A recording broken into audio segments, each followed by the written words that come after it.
តែសិនក៏ចង់ឡាយជាទីមេត្រី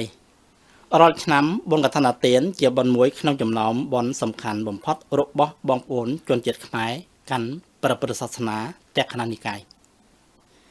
ផ្ទុកនៅអត្ថន័យបួងសួងសំឲ្យប្រទេសជាតិសន្តិភាពភូមិស្រុកសុខសាន្តដោយស្មារតីជីវិតថ្លៃថ្លាសាសនាភោផង់បុណ្យកឋិនទានឆ្នាំនេះព្រះចៅអធិការនិងគណៈកម្មការអាចារ្យវត្តជ្រុងខ្មែរបានសម្រេចចាត់រៀបចំក្នុងទ្រង់ទ្រាយធំជាងដោយមានសកម្មភាពសង្គមជាច្រើនយ៉ាងជាក់ស្ដែងចំណុចលេចធ្លោបង្កើតបាននៅបរិយាកាសសប្បាយរីករាយនិងពោពេញដោយក្តីរំភើបនោះគឺវត្តជ្រុងខ្មែររៀបចំពិធីប្រណាំងទូកង័រខ្នាតតូចការប្រណាំងនេះមិនត្រឹមតែជាសកម្មភាពមួយដើម្បីអភិរក្សវប្បធម៌របស់ជនជាតិខ្មែរប៉ុណ្ណោះទេថែមទាំងជាទីលេងកម្សាន្តផ្សារភ្ជាប់សាមគ្គីភាពក្នុងសហគមន៍រីកសាយស្មារតីសាមគ្គីសមនស្សរីករាយ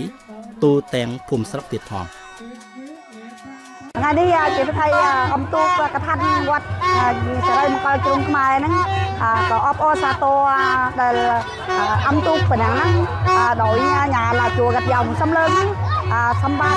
ក៏ចប់បានជាចំណេះធ្វើលេខ1ឡើងដល់ទេទៅតែដំបូងខ្ញុំបានមកចូលរួមពិធីប្រណាំងទូកង័រនៅទីនេះខ្ញុំសែនរំភើបរីករាយណាស់មោទនភាពណាស់ទន្ទឹមនឹងចំណាប់អារម្មណ៍ក្នុងសង្គមបុណ្យកឋិនទាននៅតែរក្សាបានអត្ថន័យមនុស្សធម៌យ៉ាងជ្រាលជ្រៅទេយ្យទាននិងបច្ច័យដែលប្រកេនបានក្លាយជាប្រភពធនធានដ៏សំខាន់សម្រាប់ជួយដល់វត្តអារាមក្នុងការកសាងជួសជុលសំណង់គោរពបូជាព្រមទាំងជួយឧបត្ថម្ភដល់ការបួសរៀនរបស់ព្រះសង្ឃបុណ្យកឋិនទានគឺជាថាបុណ្យដើម្បីធំក្នុងពុទ្ធសាសនាជាតាញាតិញោមដើម្បីយកបបច្ច័យគឺថាធ្វើអង្គកឋិនទានដើម្បីប្រគេនដោយព្រះសង្ឃបច្ច័យដើម្បីកសាងវត្តក្នុងអារាមនេះបកាយមានបកានិងត្រៃដើម្បី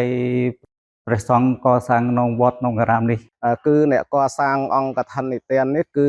មានចិត្តតែមួយរួបរวมសាមគ្គីកសាងក្នុងព្រះពុទ្ធសាសនាជាពិសេសជាដំកើងនៅវប្បធម៌ខ្មែរយើងរក្សាវប្បធម៌ខ្មែរយើងពីចំនួន1ដល់ចំនួន1រហូតមកដល់សប្តាហ៍ថ្ងៃនេះ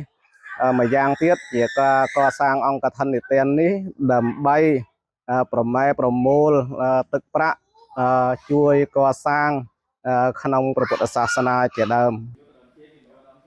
បុណ្យកឋិនទានឆ្នាំនេះនៅវត្តជ្រុងខ្មែរបានរៀបចំឡើងដោយមានសទ្ធាជ្រះថ្លាពីគ្រួសារលោកហ៊ូតៃនិងអ្នកស្រីហ៊ូធីលីនៅឃុំហៅទីកីធ្វើម្ចាស់ដើមទានក្តីសមរនេះមិនត្រឹមតែជារបស់គ្រួសារគាត់ប៉ុណ្ណោះទេប៉ុន្តែនៅផ្សព្វផ្សាយទៅដល់មនុស្សគ្រប់រូបទៀតផងបដាយចាស់ហ្នឹងចង់ធ្វើឲ្យយាយកាត់បានសុខសប្បាយចង់ធ្វើបានឲ្យម៉ែបានអធ្វើបានឲ្យម៉ែកថានចូលវត្តអកូនចៅក៏អហើយបងអូនក៏ម៉ែក៏កាត់អដែរអាចឃើញថាបុណ្យកឋិនទាននៅវត្តជ្រុងខ្មែរបានប្រព្រឹត្តទៅដោយជោគជ័យនិងល្អប្រសើរទាំងពិធីសាសនានិងពិធីបុណ្យស្របតាមស្មារតីជីវិតថ្លៃថ្លាសាសនាផូរផង់បុណ្យនេះមិនត្រឹមតែជាឱកាសសម្រាប់ពុទ្ធបរិស័ទជិតឆ្ងាយតាំងចិត្តជ្រះថ្លាប្រគេនទេយ្យទានដើម្បីរួមដៃកសាងនិងជួសជុលវត្តអារាមប៉ុណ្ណោះទេថែមទាំងជាឱកាសសម្រាប់សហគមន៍រឹតបន្តឹងសាមគ្គីភាពបន្ថែមទៀតតាមរយៈសកម្មភាពបព្វធម៌ដ៏ផុសផុលដូចជាការប្រណាំងទូកង័រខ្នាតតូចជាដើមក្តីអំណរសាទរនេះមិនសម្រាប់គ្រួសារម្ចាស់អង្គកឋិនទានប៉ុណ្ណោះទេប៉ុន្តែបានរីកសាយពេញភូមិស្រុករឹតចំណងសាមគ្គីភាពឲ្យកាន់តែរឹងមាំបុណ្យកឋិនទានបានបន្សល់ទុកនៅចំណាប់អារម្មណ៍ដ៏ជ្រាលជ្រៅមួយរួមចំណែកយ៉ាងសំខាន់ក្នុងការអភិរក្សនិងពង្រីកតម្លៃវប្បធម៌និងក្តីជំនឿសាសនាល្អប្រសើររបស់ជនរួមជាតិខ្មែរ